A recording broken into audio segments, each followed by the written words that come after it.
Overcome your reluctance, build your confidence, subscribe the channel and press the bell icon so that you can never miss an update. आ जाओ question number 13। बेटा addition हो गया, subtraction हो गया। अब हम लोग को बहुत दिल करता है, खुजली होती है। बताओ चना, दो इमेजिनरी नंबर का मल्टीप्लिकेशन हमेशा इमेजिनरी नंबर आता है।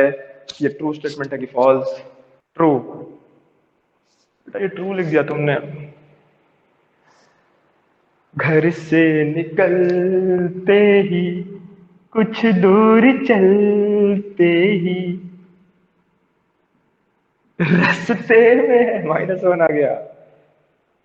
कुछ दूर चले तो -1 आ गया। बेटा पूरा सिंप्लीफाई होगा, -1 इमेजिनरी नंबर नहीं है। तो दिल से आवाज आई कि इस चच्चा ने -1 ने क्या कर दिया? फॉल्स। भतेरे एग्जाम्पल से बेटा।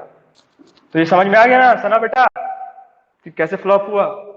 तो ये question number 14, imaginary number 1 by imaginary number 2 is equal to imaginary number 3, ये ट्रू है या फॉल्स है?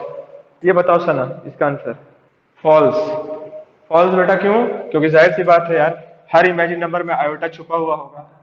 कोई भी इमेजिनरी नंबर हो, मान लो b आयोटा है और यहाँ पे c इंटू आयोटा है, b और c मान लो रियल नंबर, c जीरो तो नहीं हो सकता क्योंकि इमेजिनरी नंबर जीरो तो होता नहीं है। तो बेटा ये आयोटा आयोटा तो कट जाएगा, तो b बाई सी आ जाएगा। इसमें आयोटा नहीं दिख रहा है, ठीक है, तो ये क्या कर देगा? हर जगह। कोई एक एग्जाम्पल नहीं है, जो एग्जाम्पल सोचोगे हमेशा फॉल्स करेगा इसको, क्योंकि इमेजिनरी नंबर आएगा ही नहीं, कभी नहीं आएगा। चलो क्वेश्चन नंबर 15, इमेजिनरी नंबर की power real number always gives us imaginary number, ये ट्रू है कि फॉल्स है? ये बताइए सना। इमेजिनरी नंबर की power real number always give us imaginary number, false. Real number की जगह तुमने ऐसा क्या रखा कि फॉल्स आ गया? वो भी आंसर दो। 2 2 आयोटा स्क्वायर कर दिया तो ये 4 आयोटा स्क्वायर आ गया, -4 आ गया। एक और चीज थी कि कोई भी इमेजिनरी नंबर तुमको दिया हुआ है उसकी पावर अगर 0 लोगे तो आएगा 1। जब भी रियल नंबर इवन होगा, इवन, अगर जब भी रियल नंबर मेरा इवन है, if real number is even integer, iota की पावर आर ऑलवेज रियल। दिखता ही है, -1 आ जाएगा, +1 आ जाएगा। आयोटा की पावर 6 होगा तो -1 आ जाएगा, आयोटा की पावर 8 होगा तो +1 आ जाएगा। तो 0 भी रख सकते थे, सबसे पहले 0 से सोचा करो। तो यहाँ पे हमने 0 रख दिया तो काम मेरा हो गया। ये कैसा आ गया? फॉल्स आ गया। क्वेश्चन नंबर 16, कि इमेजिनरी नंबर की power real number is equal to imaginary number, मैं अपनी तरफ से क्वेश्चन दे रहा हूं, for all R not equal to 0। अब ये ट्रू है कि फॉल्स है ये बताओ सना। वहां पे तो 0 रख दिया तो 1 आ गया, यहाँ पे क्या करोगे? फॉल्स। बिल्कुल सही जवाब बेटा। क्यों? क्योंकि अभी हमने बता भी दिया था कि अगर 2 रख लेंगे तो -1 आ जाएगा। अब -1 जैसे आएगा करके फॉल्स कर देगा। Under root of any real number always gives us an imaginary number, अब ये ट्रू है कि false? Under root of a real number is equal to imaginary number for all R minus, अब ये ट्रू है कि फॉल्स? क्वेश्चन नंबर 17 का बताओ और 18 का बताओ। 2 बार फॉल्स लिखा है। चलो ये फॉल्स है, इसका एग्जांपल एक क्लियर दिख जाता है कि अंडर रूट 0 0 ही आएगा। तो ये यहीं पे पहले जो है खतरनाक काम कर दे रहा है ये, तो फॉल्स। लेकिन बेटा सेकंड नंबर का क्वेश्चन का आंसर बताओ, दोबारा बताओ। इसका मतलब क्या हुआ कि for all negative real numbers, यानी कि ये अगर मेरा नंबर लाइन है +∞, -∞, 0, तो ऑल नेगेटिव इंटीजर्स का मतलब क्या होता है बेटा? कि 0 से छोटा, तो 0 नहीं लेंगे, इसीलिए यहाँ पे होल लिख दिया है ऐसे। इसका मतलब क्या होता है कि इस पूरे रियल नंबर लाइन में से हमने वो सारे नंबर्स चुने जो -∞ से लेकर 0 तक आते हैं, लेकिन यहाँ पे जो छोटा सा हमने होल लगाया ना, होल, होल है ये, 0 नहीं है बेटा, ये लाइन पे होल लगाया है। इसका मतलब क्या है कि एकदम 0 से चिपका हुआ नंबर ले लेंगे लेकिन 0 नहीं लेंगे। होल का मतलब है वॉइड, वो नंबर छोड़ देंगे। ट्रू, बिल्कुल ट्रू, गुड, दिख गया हमें। क्योंकि बेटा under root negative is not a real number, तो जो रियल नंबर नहीं होता है बट इमेजिनरी, रियल नंबर नहीं होता है लेकिन इमेजिनरी नंबर होता है, under root negative. Complex number का एडिशन और सब्सट्रैक्शन हमेशा कॉम्प्लेक्स नंबर देता है। एक साथ पूछ रहा हूं मैं, ट्रू या फॉल्स सना? ये तुमने ट्रू बताया। दो कॉम्प्लेक्स नंबर को ऐड करो चाहे सब्सट्रैक्ट करो, हमेशा कॉम्प्लेक्स नंबर मिलेगा। ये सवाल सही है कि ये ट्रू है या फॉल्स है, देख लेते हैं। पहला कॉम्प्लेक्स नंबर 0 ले लिया, दूसरा कॉम्प्लेक्स नंबर 0 ले लिया, लो दोनों कॉम्प्लेक्स नंबर है। तो 0 plus 0 is nothing but 0, 0 minus 0 is nothing but 0, तो ये तो आ गया। पहला कॉम्प्लेक्स नंबर ले लिया 2 प्लस 5 आयोटा, दूसरा कॉम्प्लेक्स नंबर ले लिया 3 माइनस 2 आयोटा, ठीक है। तो अब क्या बेटा C1 प्लस C2, ये कितना आया 2 plus 5 iota plus 3 minus 2 iota, ये कितना आ गया 5 माइनस 3 आयोटा आ गया। और दोनों को अगर सब्सट्रैक्ट करोगे तो 2 plus 5 iota minus 3 minus 2 iota, 2 plus 5 iota minus 3 plus 2 iota, यानी कि -1 प्लस 7 आयोटा, तो ये भी कॉम्प्लेक्स नंबर है। तो हमने एग्जाम्पल लिया, ये देखो दो एग्जाम्पल लिए। एकदम जनरल एग्जाम्पल लेते हैं जो कल हमने लिया था बेटा कि C1 प्लस C2, मेरे को वैसे Z1 प्लस Z2 लिखाना था, बेहतर ये होता। अभी भी टाइम है, मैं लिख देता हूँ। ट्रू होगा बेटा, क्यों Z1 प्लस Z2 कल जो बेटा मैंने लिखाया था प्लस माइनस Z1 Z2, ये बेटा क्या होगा A प्लस आयोटा B, और दूसरा मान लेते हैं X प्लस आयोटा Y। तो बेटा क्या आएगा, कुछ नहीं आएगा, A plus minus X plus B plus minus Y, यही आएगा, इसके अलावा कुछ नहीं आएगा। तो बेटा एक जनरल एग्जांपल ले रहे हैं 19 नंबर क्वेश्चन का, कि दो कॉम्प्लेक्स नंबर्स का जो एडिशन है या सब्सट्रैक्शन है वो एक साथ ले लिया हमने। एक साथ लिख रहे हैं, थोड़ा सा अपना दिमाग बढ़ा रहे हैं कैलकुलेशन करने में। पहले कॉम्प्लेक्स नंबर को मैंने मान लिया अपने तरफ से A प्लस आयोटा B, दूसरे कॉम्प्लेक्स नंबर को अपनी तरफ से मान लिया X प्लस आयोटा Y, ठीक है। तो मैंने देखा कि A और X लाइक टर्म्स है, बीच में प्लस आता तो प्लस होता, बीच में माइनस आता तो माइनस होता, तो एक साथ करने का मतलब है प्लस माइनस ऐसे होगा। लेकिन देखने में ये मिल रहा है कि चूंकि A और X और B और Y रियल नंबर्स होंगे, क्योंकि कॉम्प्लेक्स नंबर का डेफिनेशन यही है A B रियल नंबर। ये देखो अफान, तुमको समझ में आ रहा है ना कि कैलकुलेशन हमने बस किया है, कुछ नहीं किया है।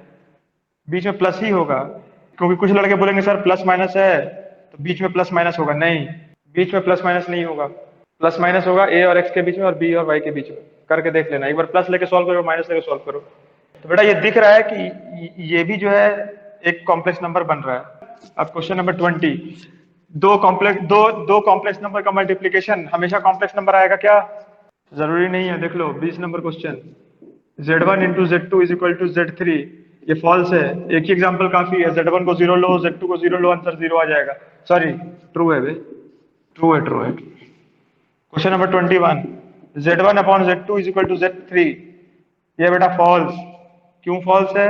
कि Z1 बाई 0 जो हो जाएगा अनडिफाइंड हो जाएगा, अगर नॉन जीरो बोले तो चल जाएगा, ठीक है। चलो यहां से ये फॉल्स हो गया। चलो अब कल जो मैंने क्वेश्चन दिया था होमवर्क में, उसमें क्वेश्चन ये दिया था कि x square plus x plus one is equal to 0 के रूट्स निकालो। आप बोलोगे सर बचपन में हमने पढ़ा है, ठीक है, by the method of discriminant वाला जो है Dronacharya formula, capital D discriminant, पहले कैपिटल डी डिस्क्रिमिनेंट निकाला, B square minus 4ac, B की वैल्यू यहाँ पे है बेटा 1 4, ए की 1, सी की 1, आ गया बेटा 1 माइनस 4, आ गया बेटा -3। रूट क्या होगा x1 2, यानी कि दोनों रूट क्या होंगे minus b plus minus under root d by 2 into a, ये रूट्स होंगे। अब -1 प्लस माइनस अंडर रूट -3/2, अब ये रूट हम लोग निकालते नहीं थे, जैसे ही आता था हम बोल देते थे कि बेटा अनरियल रूट्स, अनरियल रूट्स। बेटा लेकिन एक चीज तुमको हम बताते हैं, अनरियल रूट्स जो आएगा ना हमेशा जोड़े में आएगा। इमेजिनरी रूट या अनरियल रूट बात बराबर है, हमेशा जोड़े में आएगा, कॉन्जुगेट के जोड़े में। देखो बेटा एक जो है इसको हम अल्फा कहते हैं, मान लो रूट को, पहले रूट को हम अल्फा कह लेते हैं, यहाँ पे हम अल्फा को हम बीटा ही लिखते हैं। Alpha beta -1 plus under root -√3/2। बेटा बच्चा बच्चा जब जानता है कि -1 प्लस इसको √3 आयोटा लिख सकते हैं बाई 2, इसको और मजेदार फॉर्म में ऐसे लिख सकते हैं। इस तरह से जो बीटा है बेटा वो क्या आएगा, इसी तरह से तुम -1 minus under root 3/2 is equal to -1 minus √3 iota by 2, इसको -1/2 माइनस √3/2 आयोटा, मजेदार फॉर्म में लिख दिया।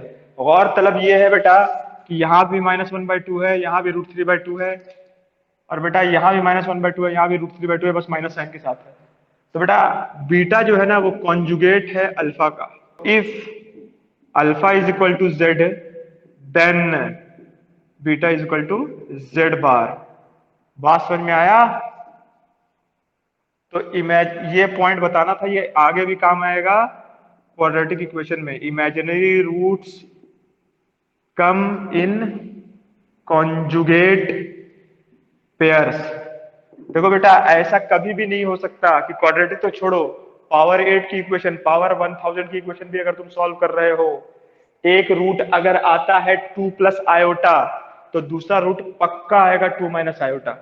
तो याद रखना, उसको बताने का एक और तरीका है कि इमेजिनरी रूट्स कम इन कंजुगेट, ऑलवेज लिखो, ऑलवेज कम इन कंजुगेट पेयर्स। यानी कि इसको दिखाने का तरीका है कि a plus minus iota b ऐसे आएगा if d is less than 0। अब बेटा जो मैंने अंडर रूट का फॉर्मूला लिखाया था उस पर क्वेश्चन होगा। बहुत सब सिंपल सिंपल क्वेश्चन है, कोई प्रॉब्लम नहीं है। क्वेश्चन नंबर 2 बेटा, under root iota.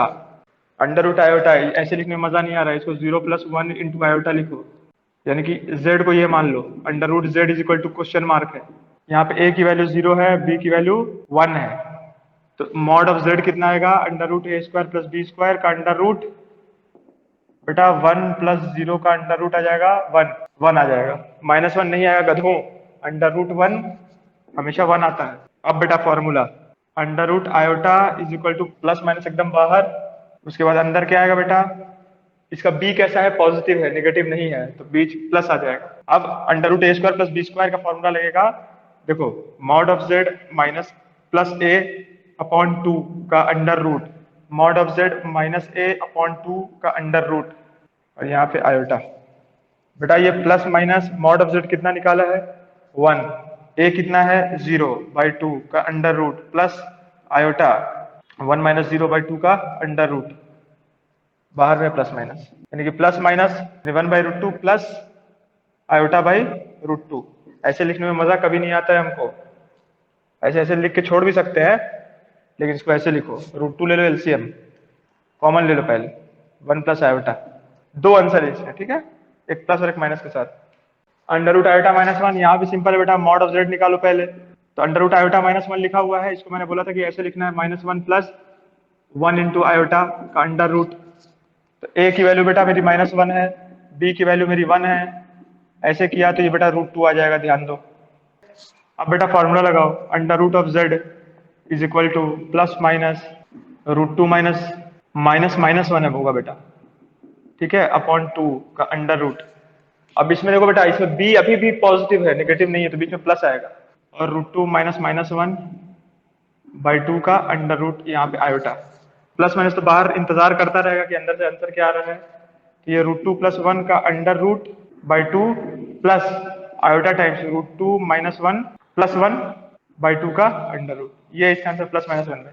Question number 4, minus iota -1। देखो बेटा ये बहुत सिंपल क्वेश्चन है, माइनस आयोटा -1, इसको मैं लिख सकता हूँ -1 प्लस -1 इंटू आयोटा। यहाँ पे b की वैल्यू कैसी है बेटा? नेगेटिव है, ऊपर वाला ही आंसर आएगा, बस फर्क क्या होगा कि बीच में माइनस आ जाएगा, उतना ही काम है। तो बेटा ये प्लस माइनस बाहर की तरफ इंतजार करता रहेगा कुत्तों की तरह, √2 - 1/2 का अंडर रूट माइनस आयोटा √2 + 1/2 का अंडर रूट, क्रॉस चेक कर लेना, वही आएगा, ठीक है। लास्ट क्वेश्चन, √2 + आयोटा, बाप रे बाप, जितना डरा ले जितना धमका ले कोई मसला नहीं है। मॉड ऑफ जेड निकालो बेटा, √2 का स्क्वायर प्लस 1 का स्क्वायर का अंडर रूट, यानी कि √3 आ जाएगा, ध्यान दो, ठीक है। तो बेटा अंडर रूट जेड कितना आ जाएगा? अब बीटा यहाँ पे कैसा है बेटा? प्लस, तो b की वैल्यू प्लस है, तो प्लस बीच में लगेगा, यहाँ पे mod of Z plus a/2 का under root plus iota times mod of z minus a/2 का अंडर रूट। तो मॉड ऑफ जेड बेटा √3, a की वैल्यू बेटा √2/2, कुछ नहीं हो सकता इन लोगों का, ऐसे ही रहेंगे बेटा इंतजार करते हुए, प्लस आयोटा √3 - √2/2 का अंडर रूट, बेटा ये है आंसर।